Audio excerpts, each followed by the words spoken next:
Hey, Gecko and Isopod fans, probably more Isopod fans for this show because we're going to be talking. We're matching. Did you know? I just was going to say, this is like the orange world.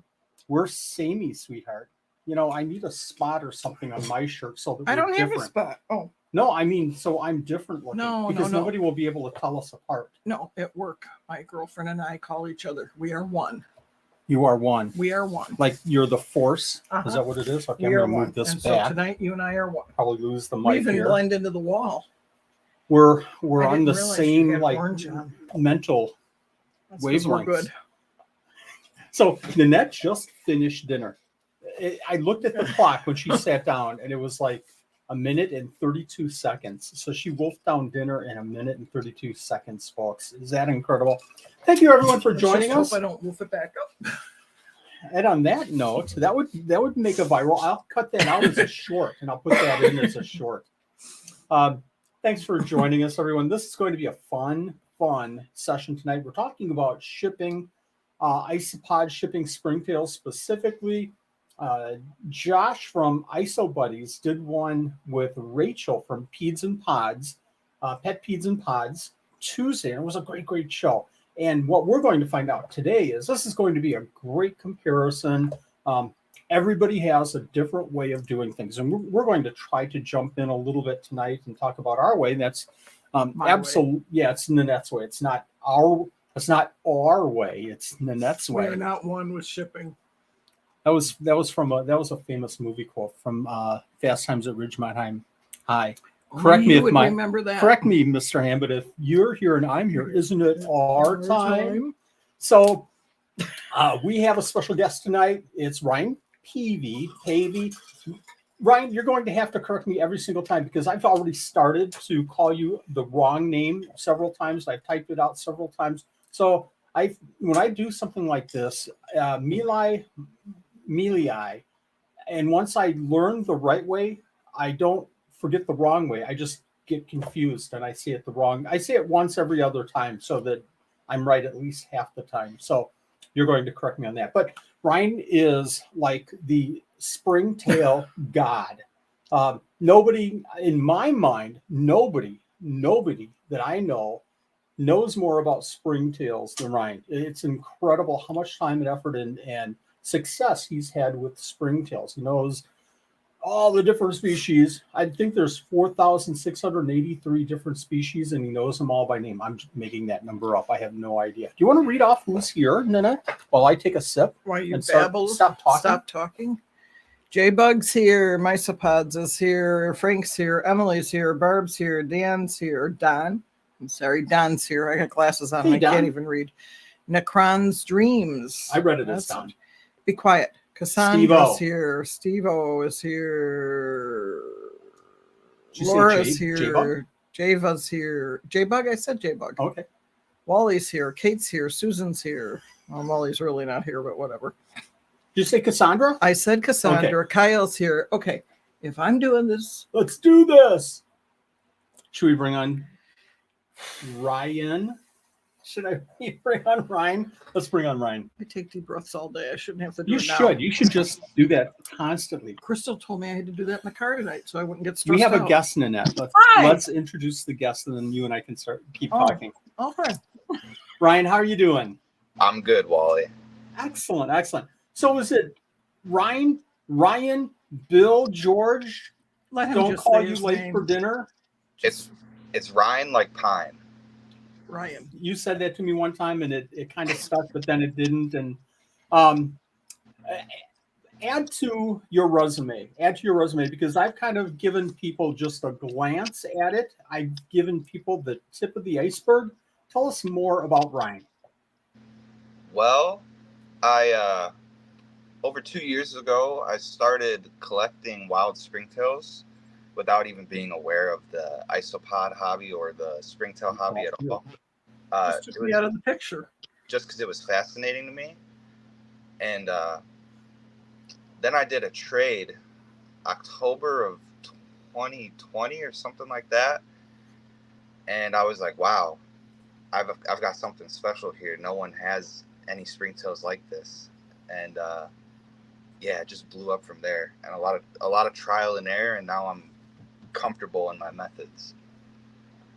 Why springtails? Do you keep isopods? Do you keep other reptiles? Do you keep other animals? Why springtails?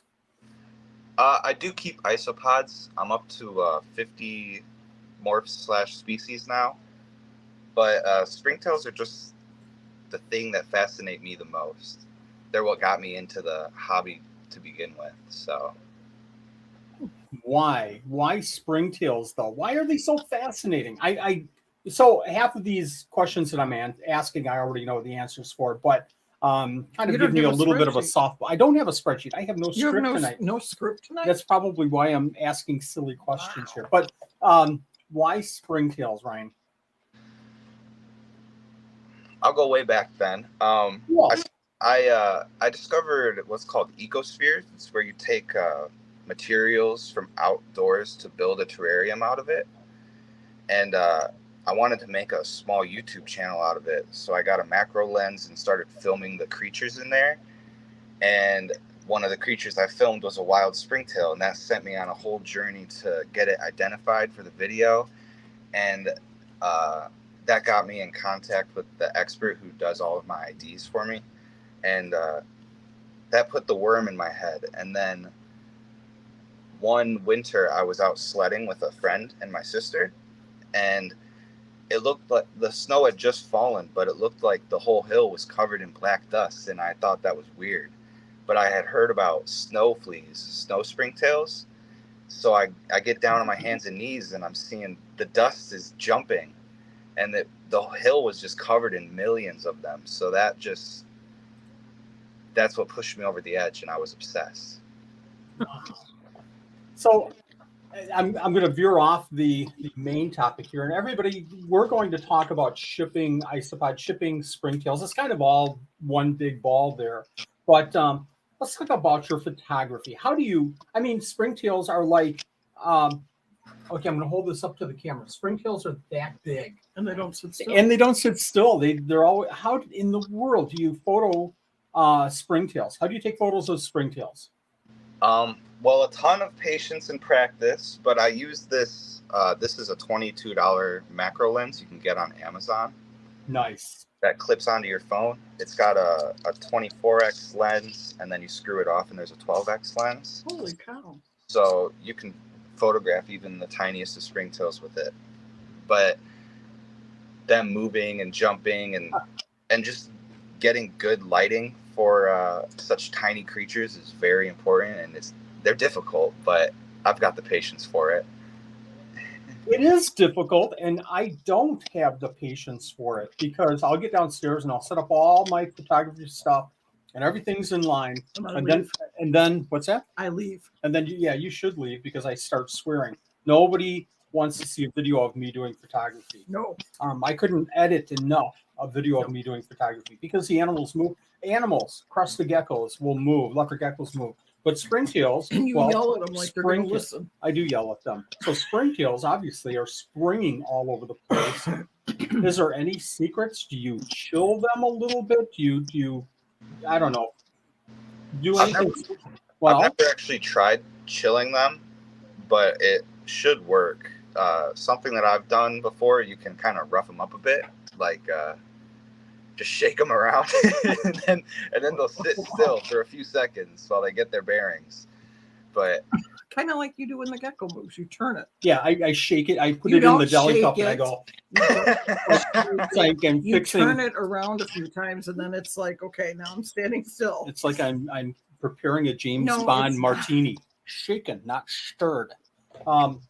No, it's hard because again, I'll sit down there for 5 or 10 minutes and then I just lose patience and it's like I'm done. I can't do this. But that's a good point. Is you're kind of moving them around and then they're a little bit maybe more still and disorientated and you can shoot off a couple of shots and you're good to go. Very cool. Yeah, when I'm desperate to get a photo and I'm like getting aggravated with them, that's what I'll do. But I usually prefer to leave them in their bin and get a photo of them like on their bark or on the soil. It's more natural and nicer to them. But so every time I feed my springtails, which is twice a week, I've always got the macro lens clipped on my phone trying to get some photos and videos. It's just fun for me. That's a good point too. You're working, you're feeding, and you've got your camera right there just in case you want to take something. And I completely agree. When I do geckos, let's say, and I put them behind a black background, it just doesn't look natural. But you getting the natural, decor of their enclosures, that just makes for a better picture. Yeah, definitely. So I'm pretty desperate when I put them on the table here to get a picture because it's clearly a table. The naturalistic photos just look better. Yes, yes. Okay, tell us a little bit more about the specifics. You mentioned how many isopods, how many springtails do you keep, how many bins, and how much of your room does it take up? Is it like your whole room? Do you have multiple rooms? Yeah, so this is the spare bedroom, and it's completely covered in shelves. Oh my gosh. Not happening in our spare bedroom. I have about 160 springtail cultures now, I think, and maybe 60 morphs. I haven't counted in a while, but 60 or not more. morph species. So everybody in the chat, I want you to right now tell me, did you consider Ryne having more than 2 or 3 or 4 different kinds of springtails? Now, I've been to your page, and it's Springtail. Is it Springtails US or Springtail? Yeah. Springtails US. Yep. .com. And Frank, if you don't mind, can you just throw that link into the chat when you have a second, so everybody can go to the site and. It's actually says I need to create it. It's springtails.us is the URL or the website. Perfect. Yeah. When we were just setting this whole thing up, I was thinking you had maybe 10, 15, 20 at the most. Yeah, I didn't expect I think that many. 60 slipped off my tongue a little too easy. It might be more like 45 or 50. But Okay, even that's so, a lot. So each one, and I've got another follow-up question, but each one takes a lot of time to maintain and check and feed and take photos of. Are there some cultures that are selling? I'm going to just throw words in your mouth here, like the orange. You sell a lot of orange, I know that, and I don't know the species name, but are some cultures like that you're selling a lot of?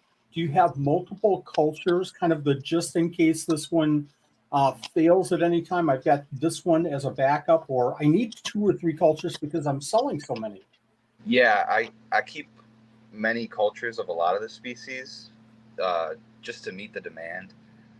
And then when I collect a new species, as soon as that culture is like filling up, I try to split it into multiple just so I have backup. And then also once I have multiple going, I feel comfortable actually selling them. So go ahead. Are you collecting them naturally or? Yeah, mostly from the woods around here.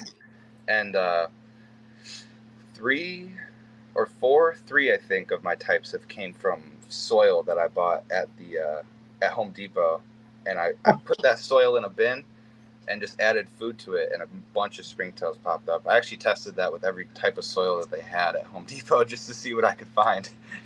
But one brand had more of them than any of the others. So there's a tip, folks. Don't buy some species from Ryne. Just go to Home Depot and buy like 10 or 12 bags of dirt. That's all you need to do. And then just kind of sift through and get your springtails. Golly, I can't imagine somebody even taking me serious with that. That's pretty cool. So tell me this, how many of your springtails are not local? Like you haven't collected them local, that you shipped out to, I don't know, Montana or California and brought in non-local springtails? The majority of mine are ones that I've collected myself, but I've got maybe like 8 types from other wild collectors, and then like my most popular one, you've probably heard of the temperate whites. Yep. I call them common whites, Fulsomia candida, but those actually came from Spugbug, and the hundreds of thousands that I've produced all started from like 9 or 10. I think that's probably pretty common with everybody. You start off keeping isopods, and all of a sudden you have springtails in one of your containers. And within a day and a half, you have springtails in all 40 of your containers. It's just that quick. People will ask me, I want to buy 2 large springtail cultures from me. So I don't like to not sell stuff, but I'll kind of sometimes talk them into, you probably only need one, unless you're doing like, huge enclosures and multiple, probably just need one and let them culture out. Thanks, Nanette. How do you raise your springtails? And we're going to get into shipping in just a second here, but how do you raise your springtails? Do you do the charcoal? Do you do, oh God, tell me you don't do charcoal. Do you do just regular substrate? Do you do I do sphagnum moss. Do you do clay? Do you do a mixture of everything? I have 2 culture mediums, soil and clay. Not all species. Any species that can survive well on clay, I do it on that because they're so easy to harvest from. You just tilt the whole container. I've actually got a cup here. So there you go. Tilt the whole container over and tap them out. Did you just get like 1,000 springtails onto your desk? That's a blank one.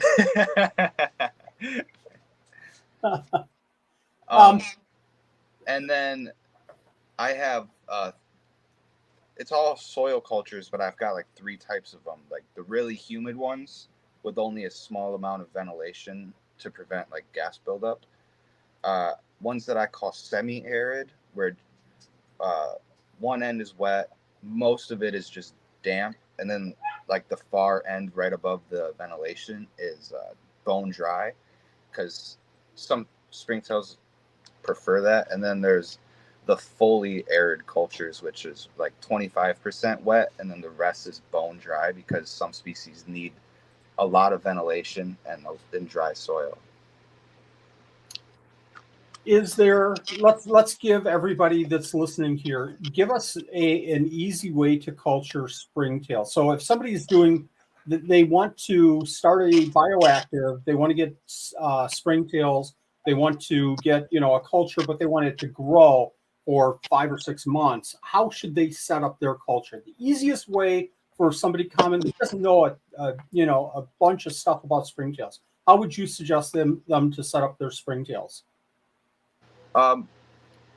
So most bioactives are going to be like humid, and species that like humidity almost always do well on clay. Yep. So you can buy clay powder from me or any other vendor that has it, and you'll mix up 2 parts clay powder to 1 part water, and that makes it like a peanut butter consistency. And then you spread it around into, I like to use these 32-ounce deli cups for my master cultures. You spread it on the sides and the bottom, and the more that you start with, the better. But depending on the species, that cup could be filled in 2 or 3 months with thousands of them. So as long as you're feeding like twice a week with a good quality, nutritious food. How do you feel about, thank you everyone for chiming in as far as how you're culturing. If you haven't already and you're keeping springtails, let me know in the comments, how are you keeping springtails? Are you keeping them over charcoal? Are you keeping them over dirt or sphagnum moss or some material like that? Are you keeping them over clay? Chime in, leave a comment if you haven't said already. So what's your thoughts about charcoal and keeping springtails over charcoal? There's nothing wrong with it. I just feel like if they can culture on charcoal, because like I said, some species need to be on soil, but if they can culture on charcoal, you might as well do them on clay, because it's even easier to harvest from, and it's so much cleaner. So I don't use charcoal because clay is just superior in my eyes. I would 100% agree. I haven't used charcoal for years and years, simply because it's kind of dirty, it's kind of messy, and you have to, make sure the water levels and all that. Whereas, just real quick, we raise ours on sphagnum moss, so it's just a simple 15 quart with dirt and sphagnum moss on top, and then the biggest piece of bark to fill up the whole enclosure that we can find. And at least 2 times a week, just like you, we'll lift up the bark, throw fish food or Supreme food in there, something like that, a good springtail food, and a vegetable in there.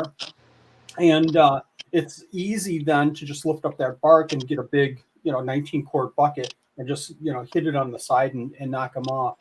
So for us, that's the easiest way. But I've heard great things about the clay too. So right on. Did you have a question, Nanette? There were, I was going to say, there are several questions I've starred that we can go back to. Perfect.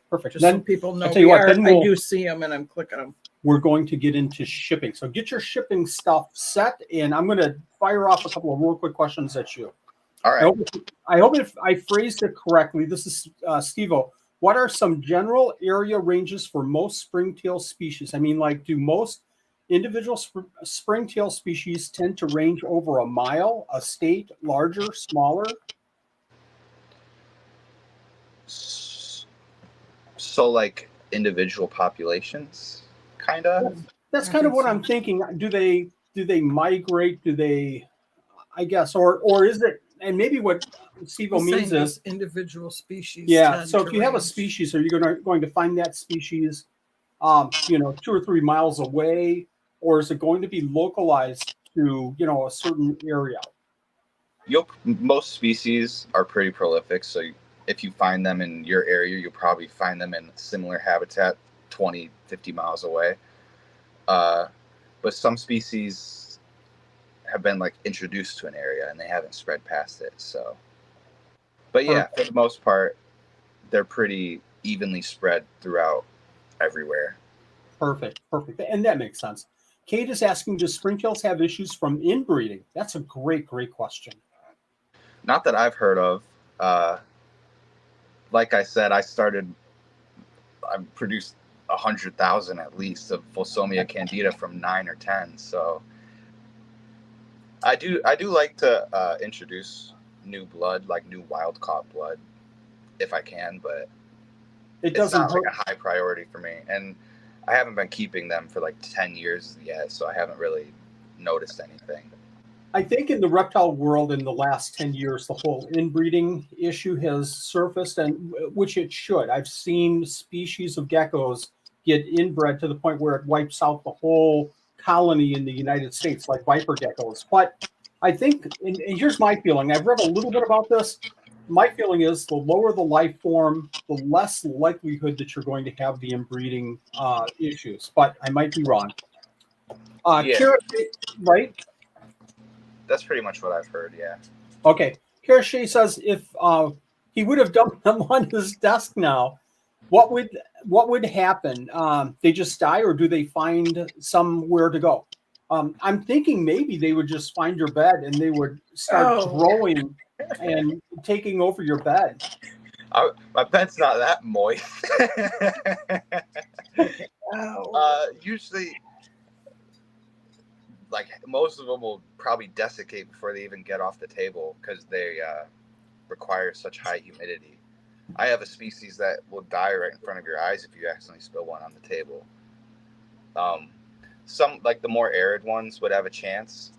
Yeah. Especially if it's like spring and it's really humid or whatever. But yeah, it's not something that I worry about. I know that they aren't even going to make it out of this room, let alone out of the house. So I've actually caught some one time for a shipment, and I had other isopods and geckos to catch, and I had one springtail that week.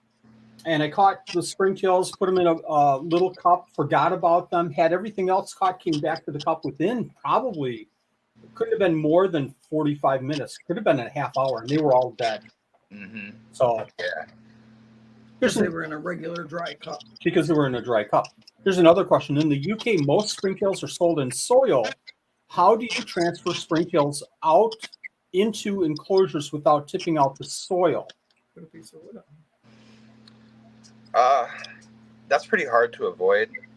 You could culture them up so that like it's exploding with springtails, and then put like I use lotus pods or bark or charcoal as like feeding platforms, and they'll gather all over it and like inside of it in the case of the lotus pods, and you can tap them out.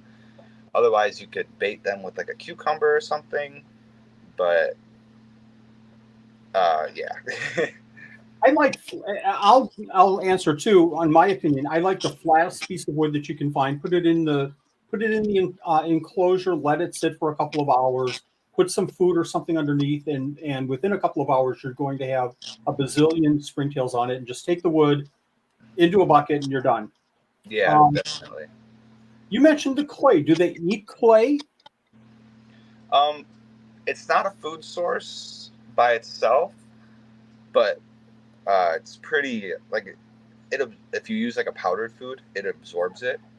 So they'll eat the clay because it has the food absorbed into it, and then they'll actually like start to form like burrows, which just creates a ton of surface area wherever you're feeding them, and that's pretty good for the culture. But no, they don't eat the clay itself. They'll still need food. You're still throwing in supplemental food every a couple of days or so. Yeah. Perfect. Do you ship to the UK? US only, sadly.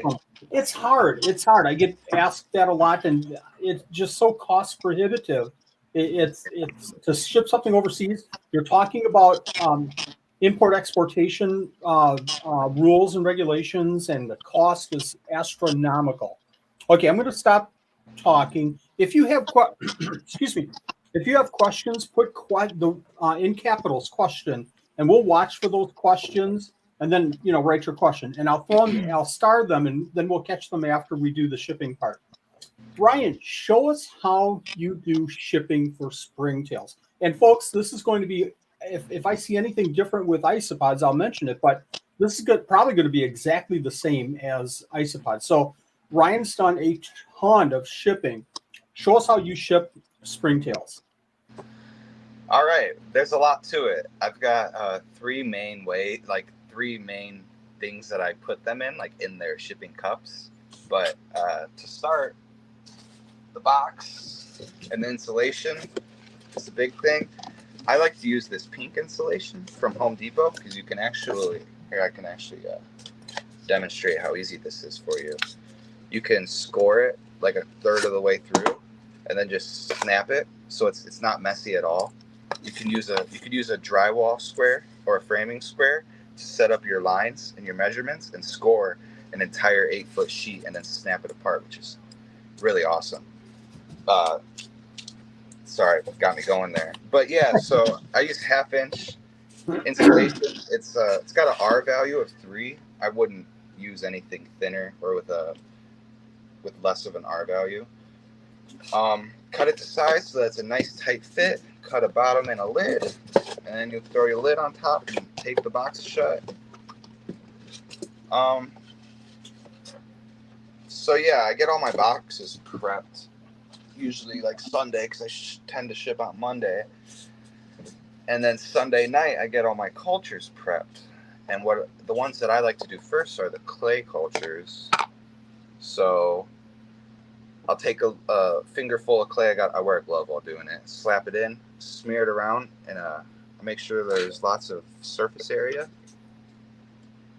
And then for this demonstration, I'm pretending to ship to you. So I've got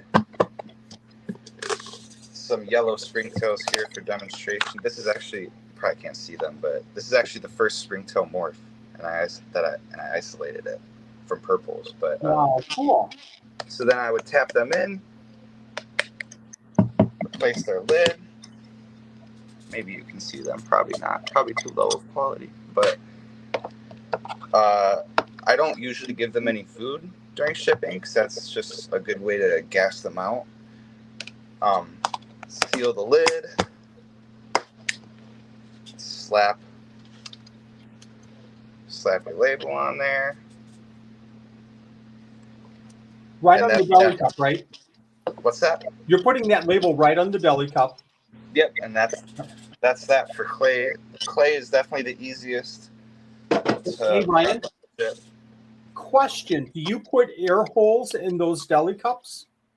No air holes. No air holes whatsoever. Interesting. And because I'm not giving them any supplemental food, like there's not like any decomposing organics that are going to create gas, and springtails consume such little oxygen that you can fit like 1,000 in a 4-ounce cup, and they aren't going to gas themselves out during shipping. I'll do this first, I suppose. My other method, I actually only use this for one species because they're so hard to transfer like off of the soil. These are my scaring them when you do that. You just get out of my way. I'm just kidding. Go ahead. I don't want them jumping out. But this is shipping on soil, which a lot of people hate. And I used to ship this species on clay because I do keep clay cultures too, but it seems like no one can keep them alive on clay. So this species I do on soil, and I just say dump it straight into your culture. And I use a spoon and I fill it up right to the top so that the soil's not getting jostled around too much and they aren't getting hurt. And this species can really handle it.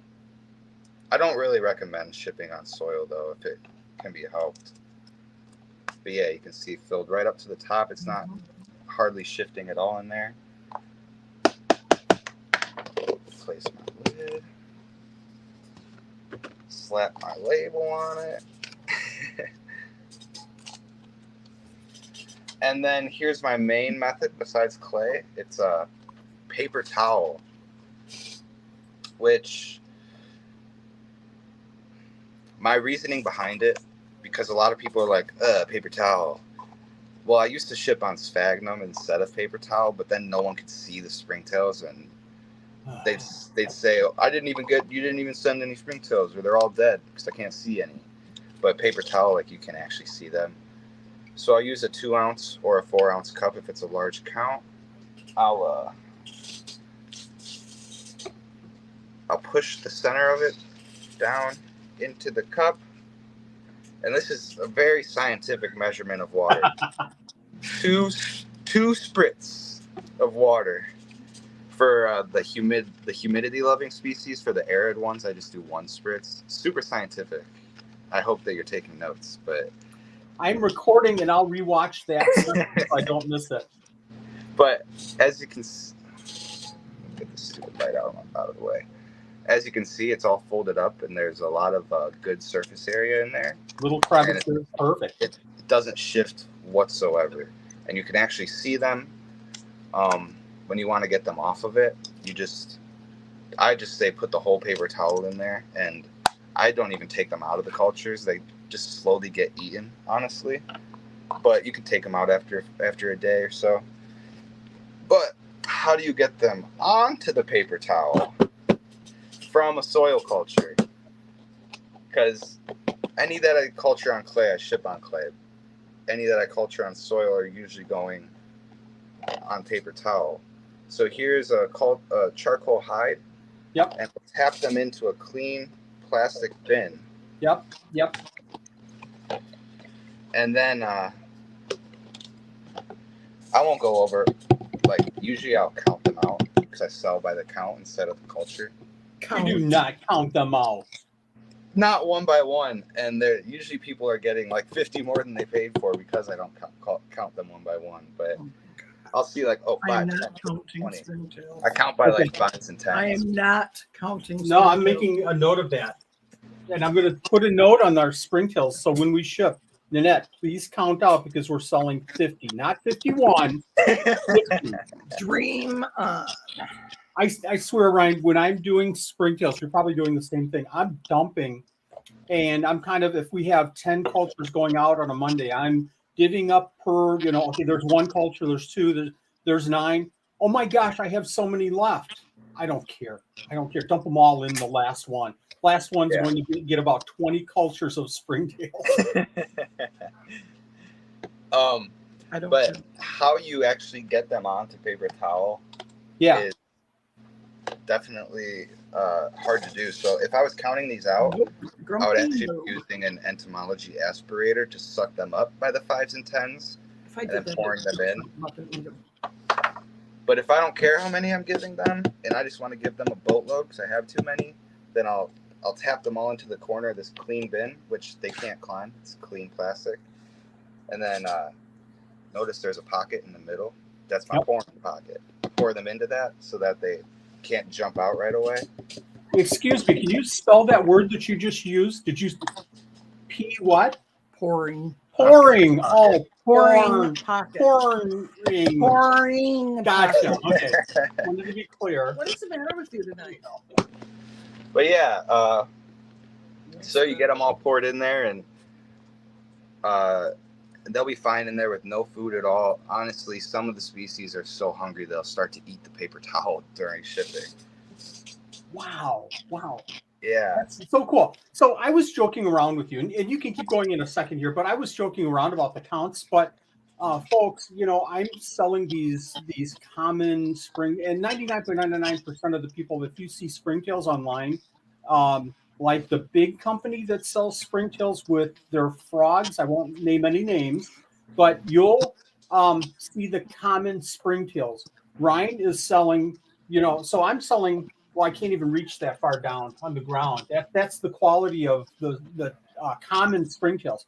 Ryne's selling springtails that are valued up here.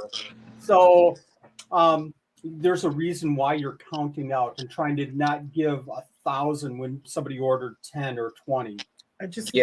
The lowest count that I do is for the yellows and the oranges. I do 20 of those for $25, and usually they'll get 25 or 30 because I'm not going to give them exactly 20. That's just bad service. But but I can see that you're just not dumping into there because those are some rare species. So that's cool. Yeah, and like for the more common ones, if you were to buy from me, you're like, what's 100 even look like? What's 500 look like? Like 500 common springtails will completely cover the surface of the clay in an 8-ounce cup. So that's a good way to visualize it. Perfect. All right. Got it. So, and then if you're using looser fitting cups for your clay, you want to tape it shut. But these are like airtight, very tight. So I don't bother taping those. But these deli cups pop open way too easily, so I'll tape them in like a cross pattern so that they stay shut. You could use rubber bands too, but I just like tape. I don't know. So let me do that real quick.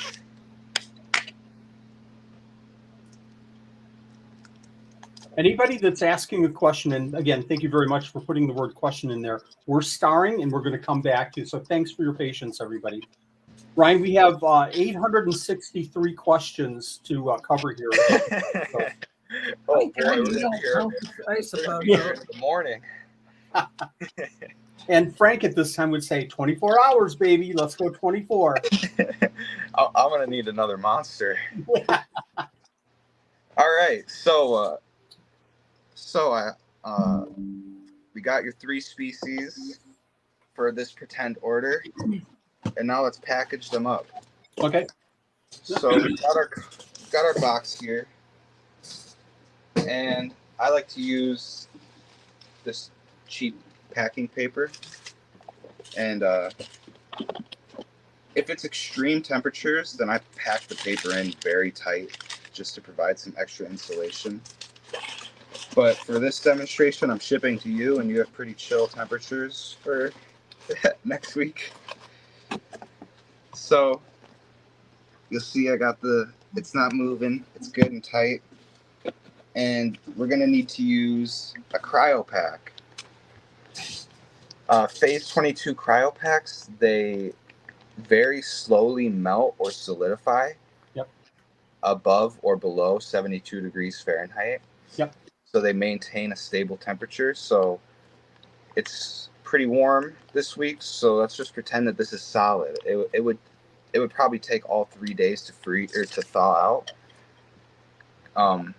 But if it's extreme temperatures, I'll also use these ice packs, which you can cut to size. We'll pretend that this is frozen. And I'll use that alongside the cryo pack.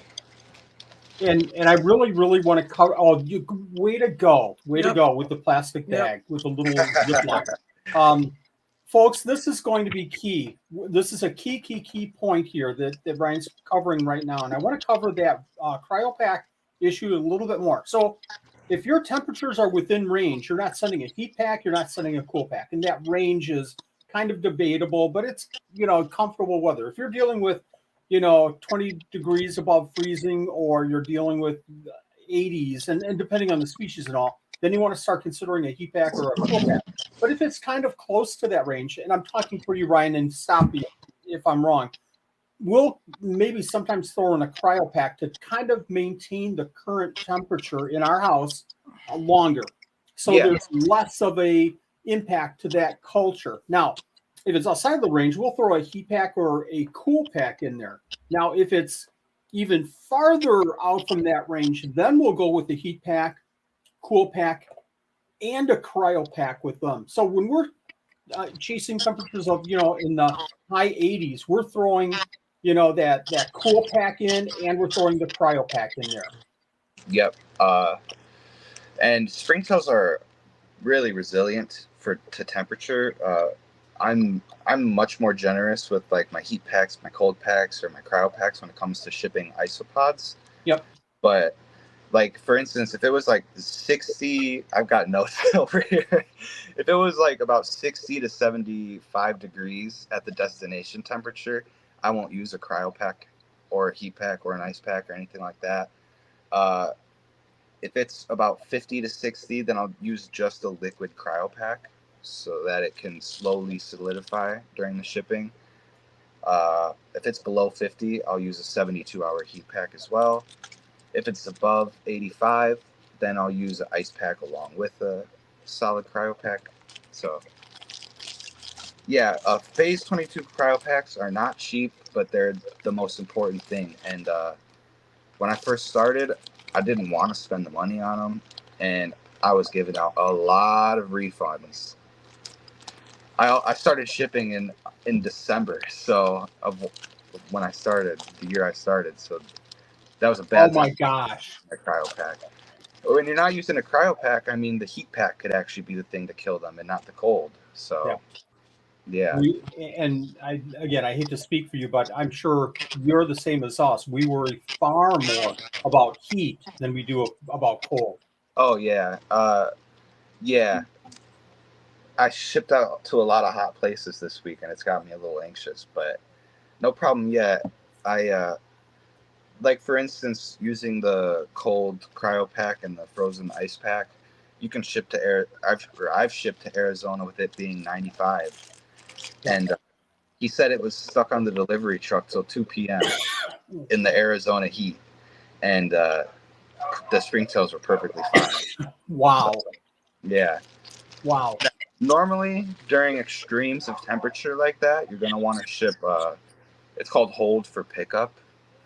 So you'll ship them directly to the person's preferred post office in their name so that they can go and pick it up. Because the post office is the first place it's going to go before it goes on the delivery truck out in the heat or in the cold. So they'll be in a safe temperature while they wait to get picked up if they're at the post office. So I can't stress that enough. If your temperatures are kind of high, kind of low, try to hold it at the PO. If you can hold it at the PO, I know it's easier to just grab it at your house and you're going to watch, but things come up. I've had things come up and I don't get that knock or the doorbell ringing. And all of a sudden it's like, oh my God, those geckos were supposed to, and sure enough, they're sitting on the porch. Now I'm checking within, all the time. But if you miss one for a couple, 3 hours and it's sitting on the porch, now it's sitting on that truck and it's sitting on your porch in 90-degree heat. And that's bad, bad, bad. Mm-hmm. The placement of the cryo pack and the heat pack is also pretty important. Yes. So let's just take this ice pack out of here. I like to put the cryo pack as close to or like right on top of the cultures so that they're getting the effects from it best. And I'll have so like if I was doing an ice pack and a cryo pack, the cryo pack could be facing down to be like a buffer from the ice, So then for this mock package, I'll be squeezing it in right there, but on top of the clay culture in between the paper towel and the soil, and throw in some more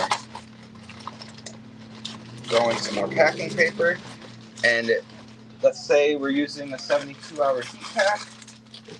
I'm not going to waste it by taking it out of the packaging. No. But pack on the packing paper to be a buffer, because those heat packs can get really hot. And you want to have the cryo pack between the heat pack and the animals for sure, to be a buffer. So we'll pack on the packing paper and then throw the cryo pack on top of that. Make sure that because they need air, if I'm right. Oh, they get the air along like the red strip or something like that. Yes.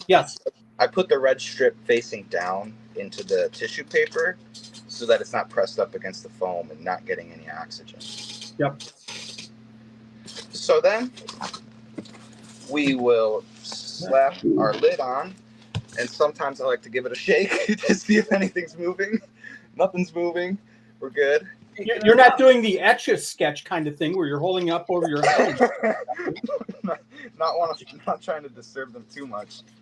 And I'll give people a sticker and a business card. And here's the most important thing that I wish more people did, because it's good for our hobby. It keeps our hobby safe from like regulation.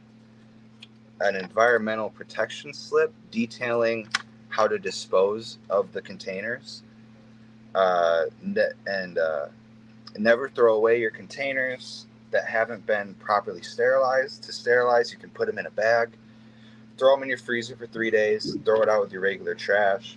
And I throw in an extra note there: never release captive bred animals into the wild or dispose of untreated materials.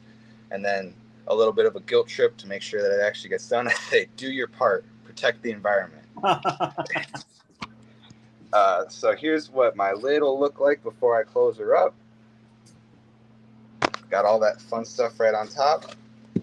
And then we will tape it up. Oh, that's loud. I'm so sorry. So normally I wouldn't bother like taping the edges, but for extreme temperatures, I feel like it's a little bit more insulation, so it makes me feel safer. That's a good point. To prevent that airflow. I don't ventilate the shipping cups, so it's not like they need air moving through, like I'm sure probably reptiles do. Yeah. But yeah. Definitely. So no holes in the box? No. That just defeats the purpose of the insulation. I have a severe case right now. We're going through some of the shipping companies that require, if you go through and use FedEx and something like Ship Your Reptiles, they have certain boxes. They sell the boxes, so they're making, and that's fine. But they require you to poke holes in the boxes. I can't wrap my mind around how this whole reptile world is shipping reptiles in boxes that they're putting heat packs in and then poking holes in the box. That doesn't make any sense to me, but I'll stop preaching and move on. Yeah, I can see the argument for like needing oxygen, but it does defeat the purpose of the insulation and everything. Right. So, yeah, you made a good point about those pre-insulated boxes, because not everyone has the space or time to be cutting their own foam. Those sheets are huge. I do it in my driveway because they're so big. But so yeah, you can buy. There's lots of like reptile shipping companies where you can buy those boxes from. The insulated boxes. They're not cheap, but they're well worth it. Absolutely. Don't skimp on the insulation, especially in winter and certainly in summer. Do you ever ship isopods in boxes without the insulation? No, I never. Even if their temperatures are in the range that I would consider safe, I'd never skip out on it. Especially because like this insulation that I use is very sturdy, so it adds extra structure to the box. So there's no reason not to. Yeah. Except for like saving a couple times, but yep. It's like $15 for a 4-foot by 8-foot sheet of insulation. How much are you really saving by not insulating a box? You're talking pennies with the potential of losing dollars and dollars and dollars. Yeah, and reputation. And reputation, yes. Oh my gosh, I have to. So now this customer has gotten them. They're not alive. and now you have to send another one, so your costs. But also, they're like, I'm not going to buy from this guy or girl from anymore. Yeah, reputation is the big one, by far more than the money. Shipping company. How do you communicate with the customer, and what shipping company do you use, if I may ask? So when I'm shipping hold for pickup, I use USPS because for Springtails and Isopods, I consider them hardy enough, and I haven't gotten any DOAs in a very long time. Dead on arrival DOA. Yep. So I stick with that. I use the USPS website to order the hold for pickup labels because they have that option in the click and ship process, and it's like USPS sponsored, so it like says hold for pickup in big bold, and they can't dispute it because some post offices are weird about hold for pickup if you just like write it on the box. Yes. But most of my boxes go straight to people's doors, and I use Pirate Ship for that. Pirateship.com. They have very cheap labels. I was checking earlier; they've saved me a couple $1,000s already if I had bought it on USPS. That's a huge tip, and I think we've mentioned it a couple of times with people. If you can, if you're shipping items like this, and I know some people in the chat right now are looking at starting small businesses or already have small businesses. If you want to save like almost half when you're shipping, go over to Pirate Ship and check them out, because that's going to save a ton of money. Absolutely, good point. Good tip. Do you ship them priority then? Yeah, priority mail. Right. Some people do place special orders, so like they'll need guaranteed 2-day because they're on a deadline. So I'll do 2-day UPS, or they need overnight, so then I'll do FedEx. But that's just so expensive that I don't offer it. But I do have I have something on my website that says you can contact me if you need the expedited shipping. We do the same. We have never ever used expedited shipping. So what do we ship? Priority, right? Priority. And that's USPS 3 to 5, right? Yeah, 3 to 5 depends, business days. And when do you ship? Monday, Tuesday, Wednesday, Thursday, Friday, Saturday? I only ship live animals on Monday, Tuesday, because sometimes even shipping on Wednesday, they'll get stuck over the weekend. And that just puts a strain on your cryo pack and your heat pack. You never know if they'll last that long. So, well, you don't know where they're sitting. Yeah. When you get your labels for the hold, is that a sticker or are you handwriting labels? You're not handwriting your label. No, I don't have a label printer yet. Okay. I'm being stingy about that, but I print them on my computer on paper, Yeah. cut them out, and tape them on. Yep, that's how I was doing it. Okay. Yeah.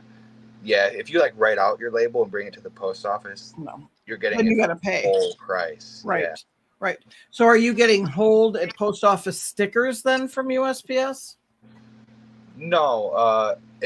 When you order a hold for pickup label directly on their website, it says hold for pickup right in the middle of the label.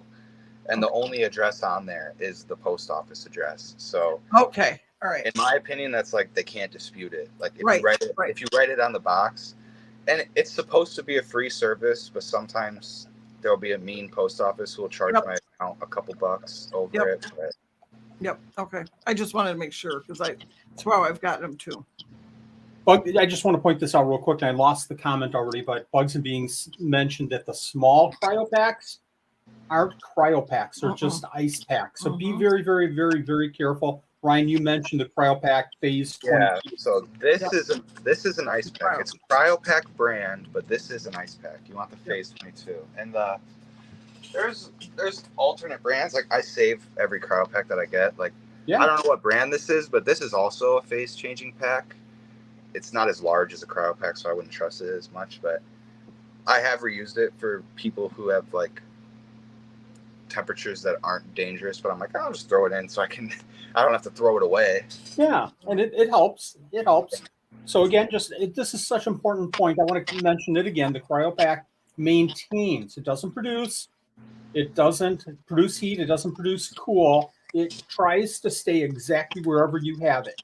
It Mhm. tries really super hard. If you put it in the freezer, it's going to, I guess, produce cool. Obviously, if you put it in the microwave, Really? it's going to produce warmth. But Well, I hope you don't microwave that. well, I've heard that a lot of people do. No. And yeah, to warm them up.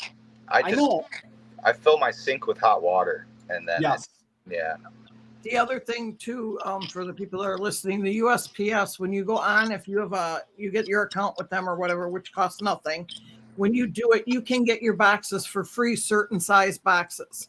And I believe the box you had is the 7x7 or whatever. Yeah. Yeah, Those are free boxes. 7x7x6. These are free, but they kind of do make their money off it because you have to ship priority mail. Yes. Which is although service. You can put an express mail sticker over that priority. I just found out on those boxes if you are shipping overnight. Yes. Yeah, I've had my post office like cover it in the express mail. Yeah, you can do that. Yeah. But those boxes are no charge then, so you get your boxes for free, and then you just pay for your installation and the other stuff that you're putting in. Yeah, I wouldn't.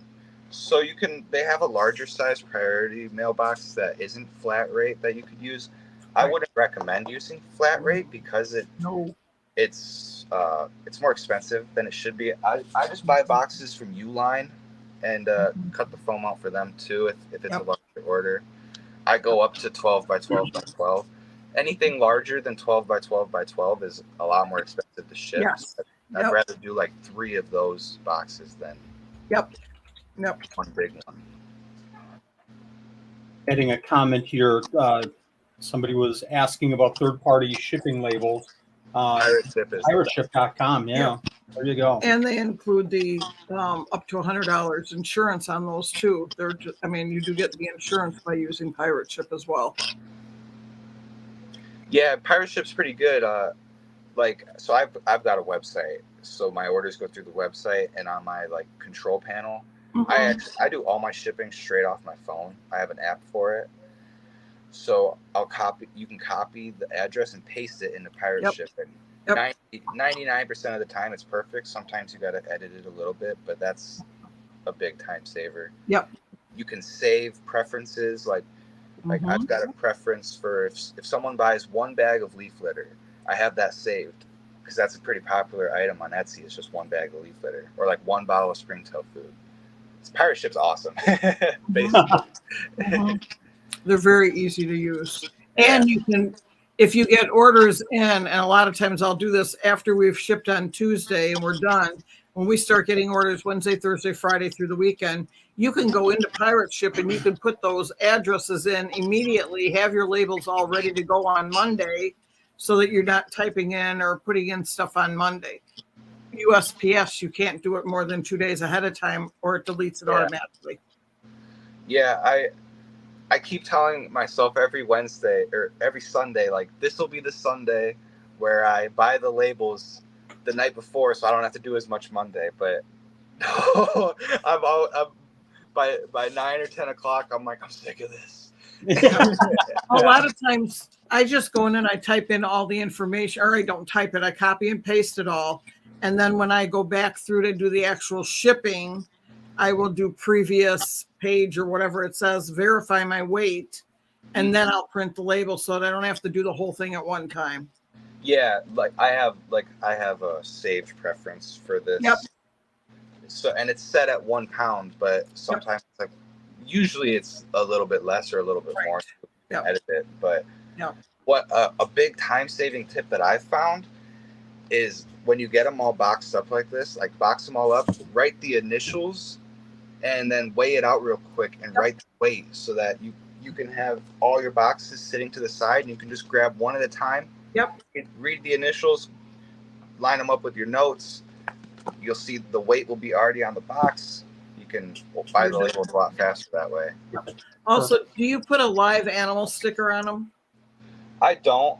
Sometimes I'll put like fragile stickers. I don't like the extra risk, I guess. Some people in USPS might be suspect to that. I don't know. Our USPS won't let me take them in unless they're live animal. Really? It has to have a live animal sticker on it. And if I ship USPS sometimes and put live animal on an express, I've had a couple shipments where they've held it an extra day because they're taking special care of the package, they'll tell me. Yeah. Well, and then I get my money back because it didn't get there on time if it's happened. But that happened once or twice way back. But they require me to put in a live animal sticker on it. And she will ask me every time I go in, are these the isopods or the geckos? And I have to put them on. I'm very lucky to have a chill post office. It's been a while since I went up to the front desk, but they learned all about me from that. Now I just back my car up to the garage door and unload them. Nice. But We don't do that. We have to go in.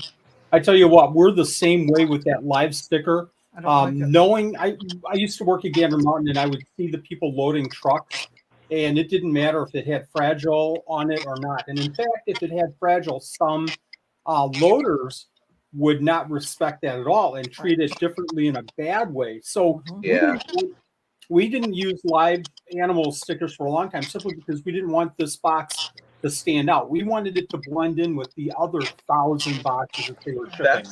That's usually my way of thinking too. Like I'll use like this fragile this side up stickers for like like let's say I'm shipping limestone, a 5-pound bag of soil, and lotus pods. I'll put the limestone and the soil on the bottom, but the lotus pods are fragile. So if it gets flipped over, they might get crushed. So I keep it this side thicker just to. Perfect. Yeah. Nanette, from your experience, did you see anything different? Any questions? Do you have any specific? Otherwise, I'm going to go to the questions real quick and see what everybody's asking. No, the only thing I see that we do different is the live animal sticker. And then when I do the paper packing, I have it on a great big roll and I just shear off the sheet. I don't have individual pieces, but I tuck it all in as I'm doing it. So yeah, I get these. I get these sheets which I tear up. Yep. That's how I used to get them. And then Wally bought me a great big like roll thing that you can just roll off and rip it. It's like a wrapping paper roll. Do you think that's like more affordable? Like more yes. Yes. Cool. All right. Yeah. I haven't gone through as much paper because you can use the size you want. And you're not, I don't know, I haven't gone through half as much paper. It just takes up a little bit more room. Yeah, it's on the counter and I just do it, so it's not bad. Okay, let me jump over to these questions. Okay, what is your favorite supplemental food for Isopods or Springtails? Sorry. My own brand food. Springtails US premium Springtail food. I can blabber about this. It's probably one of my proudest achievements so far. I hope you don't hear my dogs going crazy out there. Sorry, I can't hear you for the barking dogs. You were next. So I started with just a ton of different ingredients, like green bean powder, like everything you can get in a powder. And I offered them to my cultures like as raw ingredients, and I took note of their feeding response to it. And their favorite is of course the most expensive, the lion's mane mushroom powder. So that's what I made my main ingredient. And then some of them they hardly responded to at all. Some of them, like the spirulina, I added that just because it's so nutritious, but they don't care for it that much. So it's only a small part of the mix. But through a lot of experimentation, probably almost a year's worth, I got it to the point where the food will actually be eaten at a consistent rate, despite it being a bunch of different ingredients. Like they eat it all at the same speed. So that's what I was going for. And yeah, just blabbering about that. Well, the thing is that a lot of us don't have 700 cultures that we can play with and try and change. And so a lot of us have 1 or 2 or 3 or our isopods, and we have Springtails in our. So you going through that testing is very, very, very important, and that's critical. And I don't think a lot of, coming from the crested gecko world, I don't think a lot of the big breeders, I've said this for years, test things. Let's try this, and let's share, and let's improve, and let's do things better. So hats off to you for trying different things and making it better.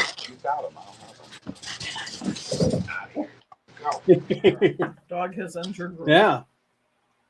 The dog's eating any of those springtails on the ground.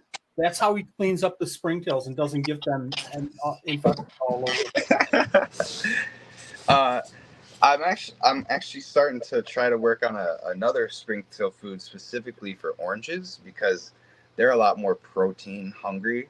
Ah, So I've got this like powdered salmon stuff that they nice. go crazy for. So yeah, for oranges I would recommend supplementing with a lot of protein like fish flakes or something like that. But Nice. We have a comment. I don't think this is a question, but I think it's a comment that we have to bring up. Proper form and technique, berserk, raider, sword. Okay, that's all the time that we have tonight, folks. Sorry.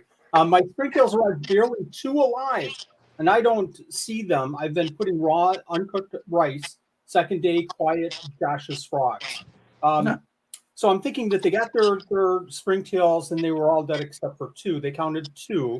And I would strongly suggest if you get your whatever, springtails, whatever, leave them alone for a day.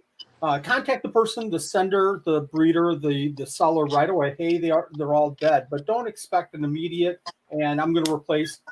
Let them sit for a day and just see what happens. A lot of times, especially with dwarf whites, they go dormant. They play dead, and then I've had time and time again. Oh, they're okay. I thought they were all dead. They're okay. Yeah. In this case, Josh's Frogs does ship a lot of dead cultures, and then you try to get replacements or a refund, and they're like, "Oh, just wait for the eggs to hatch," and then there's actually no eggs. That's not what I ordered. I didn't order eggs. It does make me cringe when I see them getting recommended so much in the terrarium groups, but because that's frustrating to me. Like I would agree. That's why I sell them by like the 100. You order 100, you get 100 live. You don't have to search for them or wait for them to pop up. Yes. But, yeah. Here's a question for you. What is your favorite springtail species and why? That would be. This is a big one. Pogonognathalus dubius. Excuse my Latin. No, that's fine. That's good. They're the first wild caught species that I had a lot of success with, and they're very large, possibly even the biggest species currently in the hobby. And it was just such a adventure collecting them and culturing them. It was 95 degrees out, extremely humid. I was in the woods in the middle of summer getting devoured by mosquitoes, trying to get 20 of them so I could bring them home. and they took off. They're very fast breeding, so it worked out. But they're my favorite still. But the yellows are up there too, because that's actually a springtail morph. They were isolated from the lilac ones, purple. Interesting. Most people call them, but yeah, it's albinism. So interesting.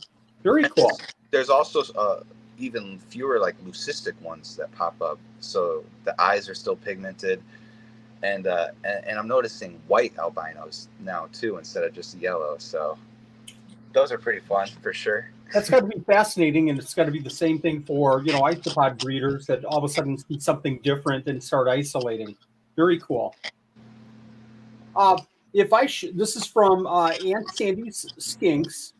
If I shop for clay, what is it called? Culturing clay? Do the springtails eat this clay? And you sell the clay on your site, right? Yeah, I call it just springtail clay. You can find it on my website or on Etsy. I'm probably one of the first that pop up because I I decided to undercut the market and sell mine for cheaper than anyone else. So it's pretty popular on Etsy. There you go. So yeah, just springtail clay, and you'll get a bunch of results. You can buy it from anybody. We have a question again from Proper Form. Springtails need water, right? I should suggest water and mineral clay. They need moisture and humidity, not standing water. So I think that myth started from the charcoal culturing because it's just easier to have standing water in the bottom. But I've even seen people. I got into an argument with somebody. They were insisting that the clay cultures needed standing water in the bottom, and I'm like, no, I actually tried that, and it just they go foul very fast because the clay just absorbs, or the food powder absorbs into the water, and it gets all stinky. And the bottom of the cup, you'll like look at the bottom, it'll be black from all the rotten food that's stuck to the bottom. But standing water is not necessary, just moisture. Moisture. Let me show this. Two types of, I'm sorry, go ahead. That poor puppy wants to come in. Yeah. Yeah, I think my mom just went to go get pizza and he's crying. He's hungry for pizza. And two types of springtails with the same requirements cohabitate in a culture, or will they outcompete each other? Great question.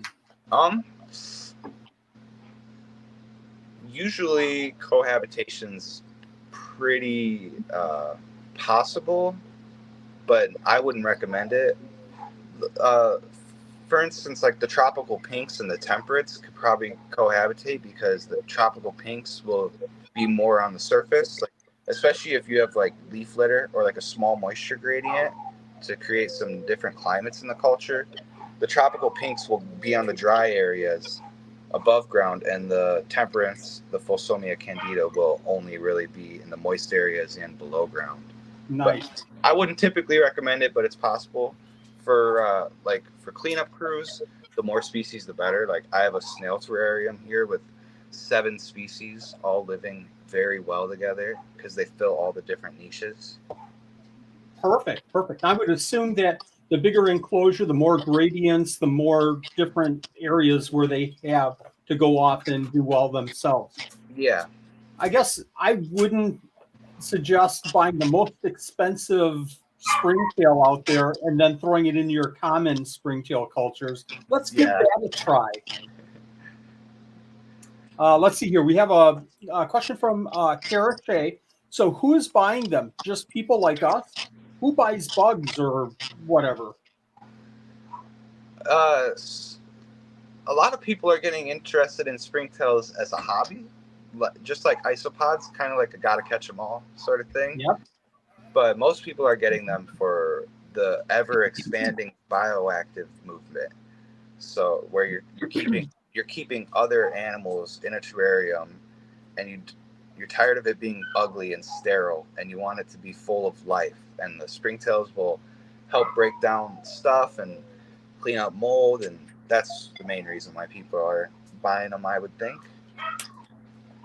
I think you're absolutely right, and it's something different, and it's another piece of nature that kind of ties all that we're doing together. That's my thought. Tails Reptiles asks, what makes the calcium springtail clay special, and is there a way to make it on your own? I like experimenting and making things. No, Tal, you cannot make it on your own. You have to buy it from Springtails US.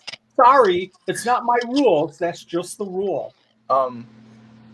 What makes it special is that it's multiple different types of clay that mixed with the right amount of water are the perfect consistency to have structure, and also for the clay to soak, or for the food to soak in so that they can eat it and form like tunnels.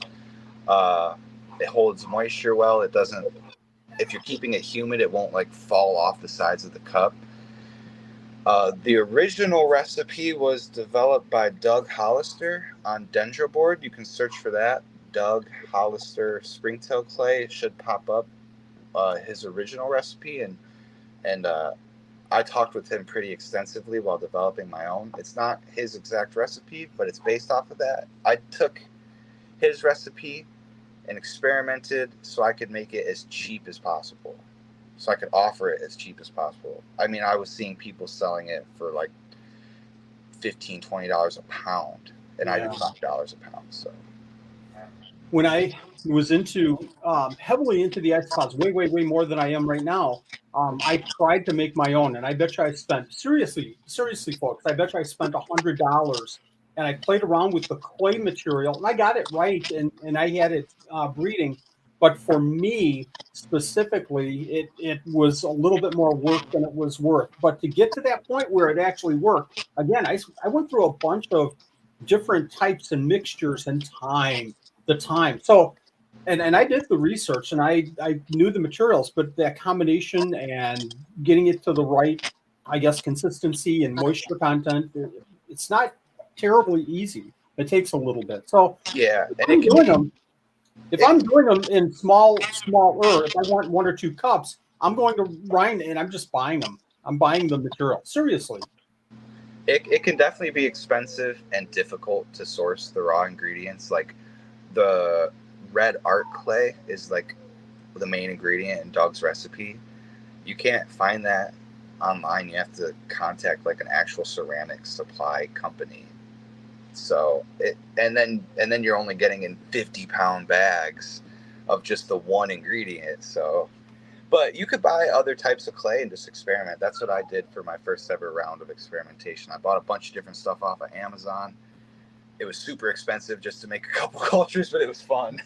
Right. And it was fun, and it was a learning experience for me, but I wouldn't do it again. I just don't have the time to go through that. And I just go to you and say, give me a bag.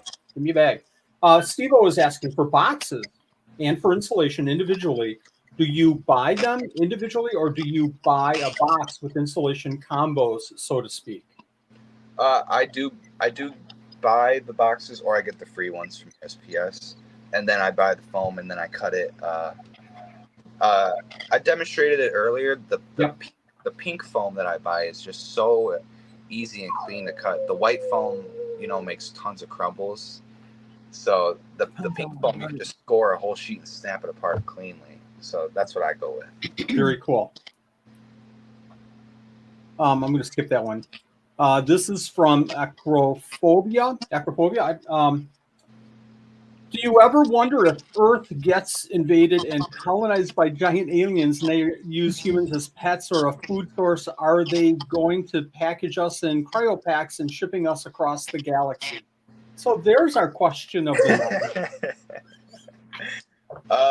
I should probably read these questions first before posting them. I would hope that it's more like a cryo freeze sort of thing, so that I don't have to experience the intergalactic shipping process. I'd rather be like unconscious and frozen, and they can just thaw me out at the destination. But we'll have to wait and see when the aliens get here and start harvesting us. they might be already. Who knows? And talking about that whole freezing process, if anybody's seen Galaxy Quest, I'm picturing Tim Allen coming out of the transportation process and just shivering madly because of the freezing process. Okay, I'm going to skip that one. You've got a couple more here, Ryne. I hope you can hold on for just a few more minutes. I know we're going over a little bit. Are you also including your permit numbers in your boxes? I've seen on the APIS site that this is also required for shipping. You don't need permits for Springtails, so it's whatever. And and I would recommend, because a lot of people are still doing this with Isopods, trying to teach APHIS, which is only going to make regulations worse. Don't tell them about Springtails, please. Hello, Carlos. Have you considered... Take a look at this website. Is this legal? I just want to know so I can do the same thing. Thank you, Carlos. Not to mention, Carlos is already like so overburdened. Just leave him alone. So I have a secret, and I'm going to spill it right here. But for anyone that keeps isopods and is concerned about the rules, I had a long conversation with Carlos, probably an hour long, and it was mind blowing to me. It was like talking. Okay, that makes sense. And then he mentioned something, and I'm not going to say it here. I'm going to hold the suspense for something. And sorry for interrupting your portion here, Ryne, but this is so important. He mentioned something that blew the top off of everything that I understood about isopods and permits. So I asked him, how do you keep track of all the questions and everything? He said, I wish there was a way that I could accumulate all the questions into a ball and answer them all at one time. And I said, I might have a way where you could get these questions first and then sit there and answer all the questions. So in the near future, we're going to have Carlos on this live stream, and he's going to answer your questions. So I'm going to announce it. This is a very, very, very special podcast or live stream that I feel tonight. I didn't want to interrupt, the importance of this one and shipping your isopods and springtails, but I'll announce that tomorrow. And I'm going to create a form so people can ask their questions. We'll accumulate them. We'll delete the ones that are duplicates. And then we're going to have Carlos on, and he's going to answer those questions. Wow, that's actually awesome.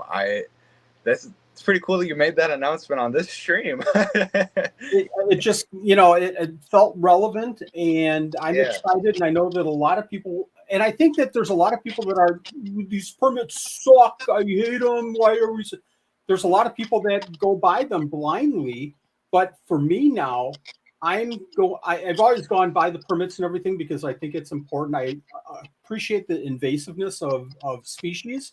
But for me, it was more, let's just keep everything legal. I don't want somebody stepping in my house and saying, okay, all of it gone. I'm taking it all.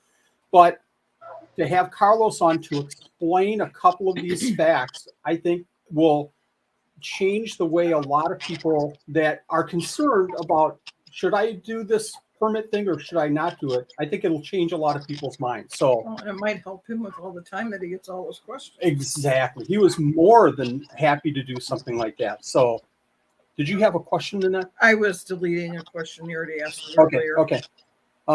Next one. Okay, let me get that out. Hide. I just said that one. Yeah. Doggone it. Okay, let me show that. Ryan, I have some dried morels. Can I use them for food? You can. I'm going to answer that for you. Yeah. Absolutely, you can eat them. Absolutely. No. Oh, Springtails. Oh. I'd say probably run them through a coffee grinder first. So it's like a powder, so it's easier for them to consume, but definitely. If it's edible to humans, it's edible to detritivores, which is what springtails are. Should I tell my dogs to shut up? No, they're fine. This isn't that big of a deal. I appreciate it, your concern, but, it is what it is. It's all right. Speaking of mushrooms, do you ever collect your own mushrooms and use them? Cut them up or anything? Just too time consuming. Yeah, I've tried it with like turkey tail, but if I'm collecting edible mushrooms, I'm eating them. So, Angie, and I don't see She's her not in there tonight. Angie Schwartz used to collect mushrooms for me. What I would do, this is a real quick tip for everybody that's staying on here. We got 29 people watching to the end here. Here's a huge tip, and I never did a video on this, but if you collect mushrooms, especially the bigger ones, set them somewhere so they dry up, but you don't want them to completely dry up or else they'll get bad. And you want lots of ventilation and everything so that they don't mold up and get mushy and stuff. But anyways, get them to the point where they're like leather, and then take a box cutter and then just slice it off, just like you would be slicing a carrot, like you would be slicing cheese. Like a carrot is better, I think. Just, slice, but they have to be kind of leathery, and you can just, with a sharp razor, you can slice it off and just throw it in your isopod or Springtail enclosures. That's pretty cool. Yeah. Here's a question from Trevin Chapman. If you're on the fence about any of the Springtail, this is not a question. But my apologies. I started for a good reason though. If you are on the fence about any Springtails US items, I can rest assured that everything I've gotten from him is top notch. He's a true guru of Springtails. He is definitely passionate about them. I 100% agree. Thank 100%. You. There's a reason that you're at the top of the list for Springtail keepers, and that's because you have lots and lots of experience, even though you're like, what are you, 12 years old, 13? 20. I exaggerate once in a while. Did you see any other questions here? Shipping. Tell me about while Nanette's looking, we're not going to keep you too much longer here, but while Nanette's looking for other questions, tell us about your customer support. How do you go about communicating to your customers, and what happens if somebody has a problem? Not that it probably has ever happened to you, but. Well, they could message me through the website or my email. My email's been giving me a lot of trouble lately with the domain, so probably message me through like Facebook or the website. But yeah, and then I resolve it. I either offer, in the case of a DOA, which is very rare nowadays. I'll say, give my best apologies and offer a refund or a reshipment. And I don't really ask questions because people in the bug community are so honest. Like, I don't feel like I'll really be getting scammed. So I'm just like, I don't even like interrogate them. I'm just like, okay, refund or reshipment. I got you. Let's settle this. I want to make you happy. So I want you to count how many Springtails are alive and how many are dead, and I'll refund you for the dead ones. No. yeah. No. uh, I 100% agree with you. I think that for the most part, everybody is super honest and super caring and super community based, and we're all just concerned about the same thing, and we're concerned about our animals and getting cool animals in the mail. And my biggest concern is making sure that they're healthy, and that person that gets them can propagate them if they want to, or at least have them function as a cleanup crew the way that they want them to. And I'm 100% sure that you're the same exact way. mm-hmm. How many different algae have you tested? Any use for marine species? I've only, I might have tried more, but I only remember spirulina, which I don't even know if that's an algae. That might be a cyanobacteria, but I mean, it's definitely worth a shot. Like, I'll get like algae covered like rocks or algae covered wood, and they'll clean them right up. So I mean, they like algae. And they're asking if springtails have any use for marine. Where did that question go? No, that's right, Nanette. Can you find it real quick? There. Any use for marine species? They'll keep like there's actually subaquatic springtails, which are pretty common in the like aquatics trade because they come in on like the floating plants, and they'll keep the surface clean and they'll help break down decomposing stuff, but they can't go underwater. They're hydrophobic, so they can float. So they're not going to clean up like the algae off the glass. Wouldn't that be cool though if you had a cleanup crew, other than the little algae eater, some kind of an isopod that would just kind of, you have algae in your tank and on your plants, he would just go through and clean it all up. Done. That'd be so cool. You had another question. What bio sheet do you include? The CA created one or one you put together? The one with regards to proper disposal, etc. I put this together myself. I pretty much just copied the APHIS one and made it a little more comprehensive in my own words. I don't know if you can read it, but yeah, feel free. If it's readable, feel free to pause. If you want to share it, if you send it to me, I'll put it in the description of this video. Okay. After it goes yeah, live. I have a Google Doc. I print out 6 of them at a time and cut them. Perfect. Sure, if you don't mind, share it with me, and I'll grab it and I'll throw it right in the description. Yeah, will do for sure. I saw somebody make a comment, and this was not to the conversation we're having with Springtails, but it was about people getting together and talking maybe offline about trading animals, Springtails, Isopods, and I think that is the coolest thing. So of anything that I'm proud of and strive for, we strive for, it's the community, the building of the community, and seeing stuff like that. I just wanted to say thank you, folks. That's so cool. We got another question here, and we're going to wrap up in about 2 minutes here. Do you have any experience with orange or red Springtails? Nope. Ryan doesn't have any experience at all with red or sorry. How was your experience with them? I've had oranges for forever, since they first got imported to the US, and it was a lot of like trial and error, but I've got really good success with the oranges. But my reds have been one problem after another, like and I think it's because they need heat. Like, I've tried culturing them in the winter when my house is like 65 degrees, and they'll eat their food, but they're like super sluggish and they just slowly die off. I think the consensus is that reds need a stable temperature in the 80s because they come from Thailand. So 80, 85, 80, 90? 85, 80, Okay. 85, I'd say. So dubia roach kind of temperatures. Yeah. I guess don't take my word for it because I have had no success with those, but like my friend Stella's Springtails is really good with the reds, and he keeps them in his reptile room that's in the 80s. So Consistent temperature. yeah, it makes sense to me. Very cool. What a cool point.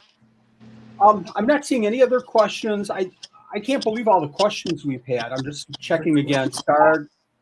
Great questions, wonderful questions. What we wanted to talk about tonight was shipping isopods and especially springtails. We covered that. Anybody has any questions, make sure that you go over to springtails.usa, right? Springtails.us. .us. Sorry, Yep. I knew what I was saying. I said it wrong. We've been showing the post, the link constantly in the stream. So make sure you go over, talk to Ryan. If you have any questions, he's on Facebook. He answers like before you can even ask the questions, which is really cool. Tons and tons. Okay, one more. Okay, we're going to take one more. This is Grumpy Little Moose. Question: difference between isopods and springtail food? Isopods are probably more of like a veggie based with an emphasis on like freeze-dried minnows and stuff like that for protein, and springtails are more like fungus and yeast based, except for the oranges, which will devour any protein like freeze-dried minnows and stuff. Yeah, and of course like isopods, their main diet would be like rotting wood and leaf litter. So perfect. Perfect answer. Unbelievable information. This has been a packed show. This has been an hour and a half, and it seems like it's been 5 minutes, and we could go on for another hour and a half and not even blink an eye. Ryan, I really appreciate you being on, talking about shipping, but also talking about all the other questions we had here about springtails. This has been an invaluable live stream. I can't thank you enough. I hope that I offered a comprehensive enough guide. I hope that I covered my bases good enough without moving from one thing to another before you could digest it. Well, I know people will watch this like 17 times over and over and over again, I'm sure. So, because there was so much information. Seriously, thank you very much. This has been a great show. What's that? I said yes. Yes, absolutely. Lots of information. Any questions, contact Ryan. Tons of information and always available for answering questions. Thanks, Ryan. Thanks, everyone, for joining in tonight. We'll see you next week. Yep. Thank you for having me on. Good night. Thank you.